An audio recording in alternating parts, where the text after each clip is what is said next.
Hope all of you are having a fantastic Wednesday. We got a lot to dive into, much to get to.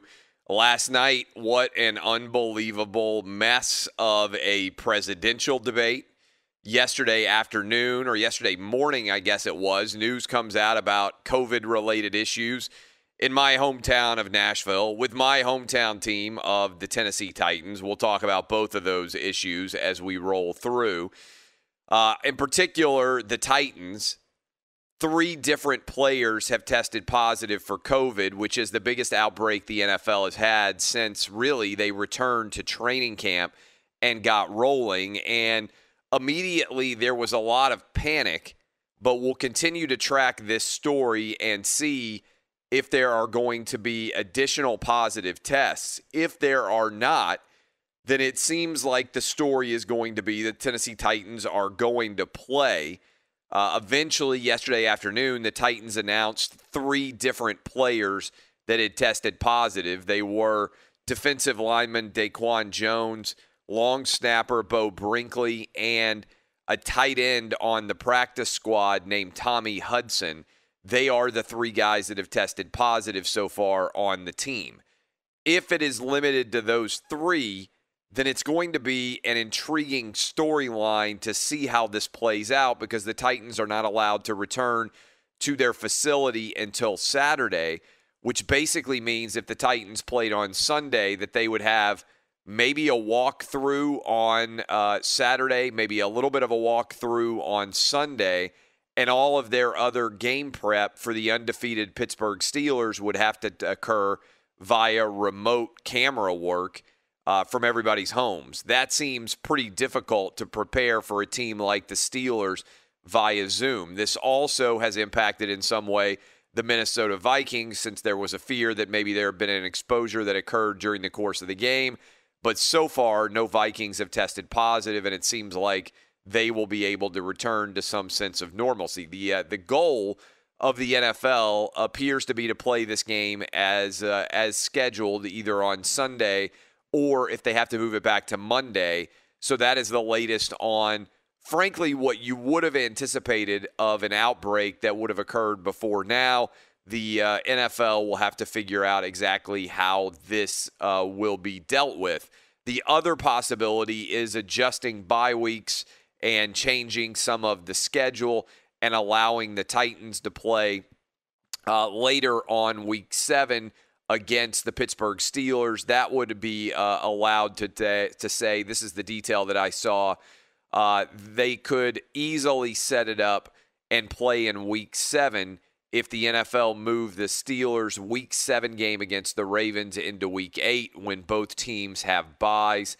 That would be a pretty easy fit if they're not allowed to play this week. So that is what is going on in the universe of the NFL as we come closer to the NFL Week 4 beginning tomorrow with not a great NFL game between 2 defeated teams. I say defeated teams because neither team has actually been able to win, and we get ready for NFL Week 4. We also had, as you just heard from Eddie Garcia, Major League Baseball underway. One of the big decisions I've got today, and I'm curious what you guys on the show think I should do, I have to decide whether or not to go pick up my 4th grader and get him out of school early so we can watch the Braves because their game is taking place at noon Eastern. Yes, he doesn't even know that I'm considering it, but I'm thinking about that. By the way, Broncos-Jets is the Thursday night game, which feels like almost the worst possible game. Do you guys think, I'll go around the horn, should I surprise him later today at 11:30 Eastern, show up, pick him up from school without him knowing it so he can see my 10-year-old, my 4th grader, is a huge Braves fan, and that game will be taking place while he's at school. What do you think? What do you think, Danny G? Hell yeah. One of my best memories from being a kid was when my mom picked me up from school to go to a Lakers parade when I was a little kid. Oh, yeah, for a championship parade? You didn't know it was happening, and she just showed up unexpectedly? I mean, obviously I watched the games with my family, but I didn't know she was going to come pull me out of school to go be a part of the parade. Yeah, that is one of the best things I think you can do as a parent is surprise your kid and pick them up from school. Yeah, what about you, Dub? Was that a play I should make? Dub is resetting his equipment. We'll go to him last. Oh, well, that's good to know that everything has started to break. What about you, Eddie? Was it a good move to pull him out? Yeah, I mean, I'm not a parent, but as a kid, that would have been an awesome memory if my mom or dad would have done that. So I absolutely endorse that. Yeah, I'm thinking about doing it. Maybe picking him up and having some food and just watching the game at home around lunchtime. And you're all in on that idea, Roberto? Oh, heck yeah, man. Yeah, take him out. Or he will never forget it, especially, getting out early from school to watch his favorite baseball team. Yes, definitely do it. Must. Yeah, so I think that's going to be the plan, even if Mom is not as big of a fan of that idea as Dad is. So we'll see how that shakes out. All right, the other obviously big news that I think is kind of cascading everywhere is the presidential debate. And I was trying to think of a sporting analogy for the presidential debate. Like last night I watched it. I imagine a huge percentage of you listening watched at least some of it. And I was trying to analogize what it would be for a sporting event. And ultimately what I kind of got down with is it's like a UFC match between two fighters that you thought was really good. And one of them just immediately wants to get on the ground. As soon as the round begins, it felt like Trump just grabbed him and dragged him around, and they just grappled on the ground, and it was almost impossible to see what was actually going on.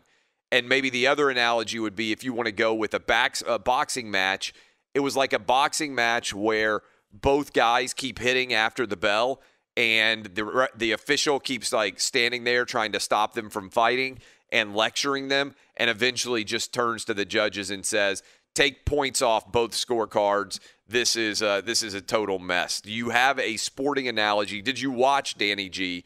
And if so, is there a sporting analogy that comes to mind for what the debate looked like to you? I did watch. I'm not sure if I have a sporting analogy, but what it reminded me of is back when I was helping to produce the Ben Maller show, he would get into these huge arguments with me and Coop about the Clippers and the Lakers. He swore up and down that the Clippers were not only going to get to the NBA Finals before the Lakers, that they would win a championship before the Lakers ever got another one. And the more we argued with him, the louder Ben would yell and he would speak over us. Coop would always tell him, Ben, just because you're yelling, that doesn't make you right. That's what it kind of reminded me of. And I will point out this. When Trump started talking about how he brought college football back. Did you think he was going to mention me on the Big Ten line? 1,000%, because he said, I brought college football back. Ohio loves me, the Big Ten. And he's like, me? And he had to stop talking. It was one of the times where he had to stop talking. It felt like he got cut off right when he was about to either maybe thank the Big Ten commissioner or you, but I thought for sure he was going to say me and Clay Travis. Can you imagine Twitter's reaction if I'd gotten name dropped during the presidential debate about the Big Ten coming back? People would have lost their minds because the girl that I was watching it with, we were messaging back and forth, kind of doing play-by-play. She thought the same exact thing. I was like, oh, my God, I thought he was going to name drop Clay Travis right there. And she's like, I thought the same thing. Yeah, just friends, my phone blew up during that course of that discussion because a bunch of people were texting me, I thought you were about to get a name drop. I think it was probably the Big Ten commissioner, Kevin Warren, that he was thinking that he was going to name. Yeah, either he couldn't think of Kevin's name right away or he just got interrupted. Yeah, the whole thing was just such a crazy, ridiculous, absurd spectacle. And but that was a sports analogy. What about you, Eddie? What sports analogy would you make there? Well, I got to be honest. I didn't watch it. You didn't watch a single minute? I didn't watch it. What did you watch last night? I was watching baseball, and then I was taking care of my wife who almost broke her ankle, and she tripped and fell. In the house? Yeah. Yeah. A lot of good athletes there. So is the ankle broken? I don't think so, but yeah, it sounds like a Chargers fan, honestly. Yeah, well, she posted it's a very Chargers fan move. She posted something on Twitter, and they were like, even their fans are getting hurt. Yeah. Dub, what about you? I think your technology is now working again. I think so. 1, 2, 3. Yeah, you're here. Yeah, we got you. What sports analogy? Did you watch the debate last night? I sure did. What sports analogy, if any, did you think of during the course of the debate? I don't know, 2 kids fighting at recess or something like that. Yeah, it's not bad.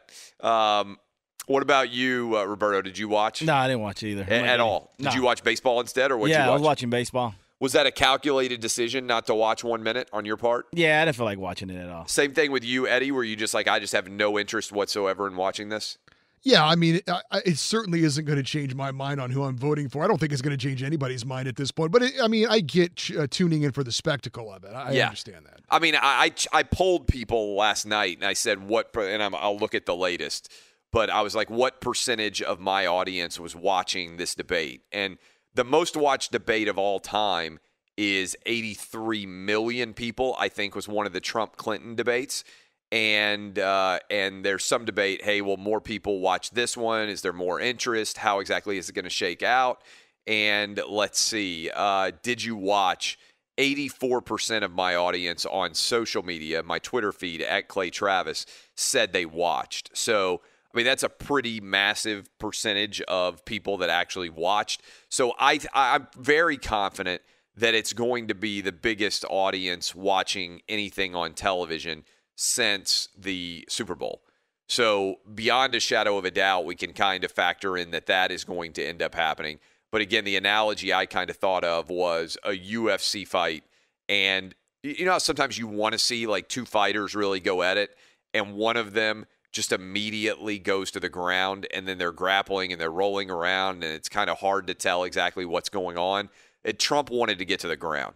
Or if you take it outside of the world of sports in particular, it was like Trump wanted to get in the mud. You got two people walking, and they start to get in a fight, and the goal is automatically just to be in the mud, throwing things at each other. That's kind of what I thought of in the pigsty, just kind of rolling around in the mud. All right, so we have got a loaded show for you. Let me give you a little context on where we're going. Shannon Spake is going to join us next. Then in hour 2, we're going to be joined by John Morosi. Major League Baseball playoffs started last night. Today we've got loaded, I think, 8 different games going on today, if I'm not mistaken. That's correct. 8 different games going on potentially the day after, depending on how many teams are able. I think a lot of people are surprised, who are big baseball fans even. It's wild to have 16 teams in the playoff, but we're now in a best-of-3 series, which in Major League Baseball, if you're a fan of any team, think about how often it happens that your team wins or loses 2 out of 3 games in a series. I mean, that happens over the course of a season all the time. So you got to win 2 games or you are eliminated. Much at stake there. By the way, speaking of at stake, Danny G, have we heard anything at all from the Dodgers about this ongoing drama surrounding our cardboard cutouts? Negative. I mean, somebody let's be honest here at this point. Somebody at the Dodgers hates me beyond belief. Are you in agreement that is the only possible solution at this point? 100%. Yeah. I mean, right? For me to donate $1,000 to get our cardboard cutouts, initially the Dodgers are so excited about the idea of putting up cardboard cutouts of us, and then the entire franchise basically will refuse to respond to any of your emails, Danny G? The only way the Dodger Charity Foundation can make this good is if we all tune in for the Dodgers Brewers and we are right behind home plate. Which there's, I think, a 0% chance of this happening. Yeah, probably. Should I demand a refund to donate money to some other organization? Yeah, I don't think the Dodgers should get my money. We could have bought a legacy brick at the new Vegas Stadium. Is that the same cost? Yeah. Yeah. And, I mean, at least that would be there forever, and listeners could And take you get a picture by You get it. a replica of it, too.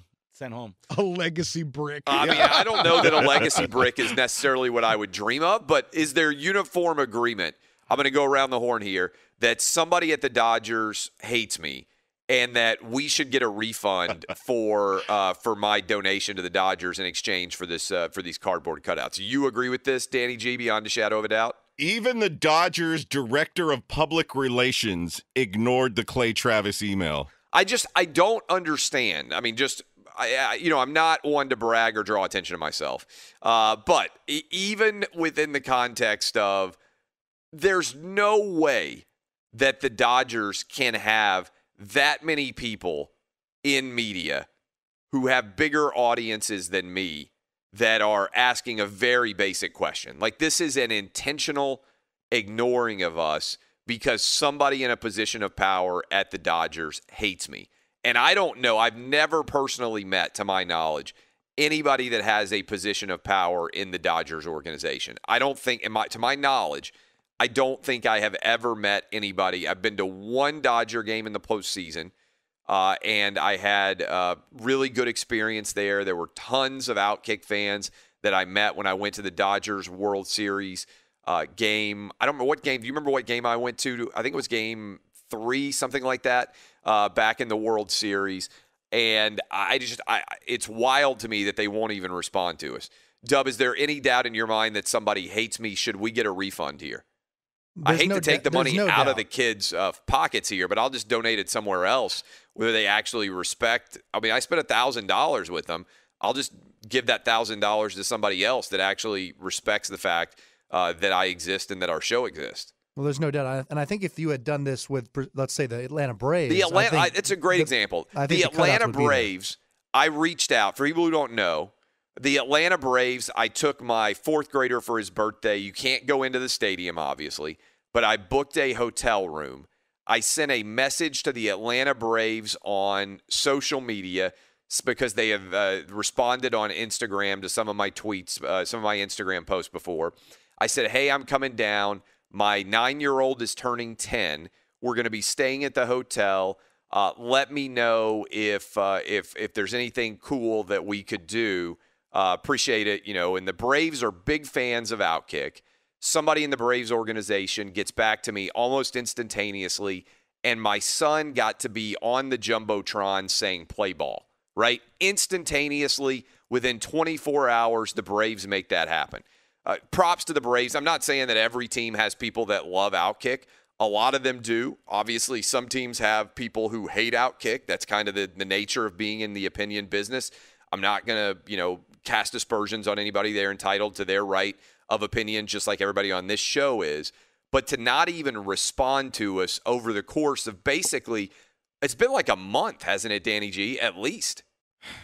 This has been such a thorn in my side. And remember when the shortened season first began, I thought this was a great idea by you because it was the Friday of that week, live on the air. You're like, you know what? I have a great idea. Why don't we have cardboard cutouts for Danny and Roberto? They're lifelong Dodgers fans. And I said, I'll make get that in there happen. with it too. Yeah, exactly. And then once I dove into it and sent some emails and figured out how we could participate, then we got you a cutout as well. So the 3 of us would be prominently featured. Nothing in the pictures is offensive. No. Like there's nothing that we're wearing or doing or saying or something like. It's not like we send offensive photos. Your 5 o'clock shadow was slightly offensive in the photo, but other than that, I'm not an attractive man, and neither, frankly, are you or No. Roberto. So we all have faces faces in the for sense radio. that we're not very good looking, but that was pretty much it. At first, they were excited.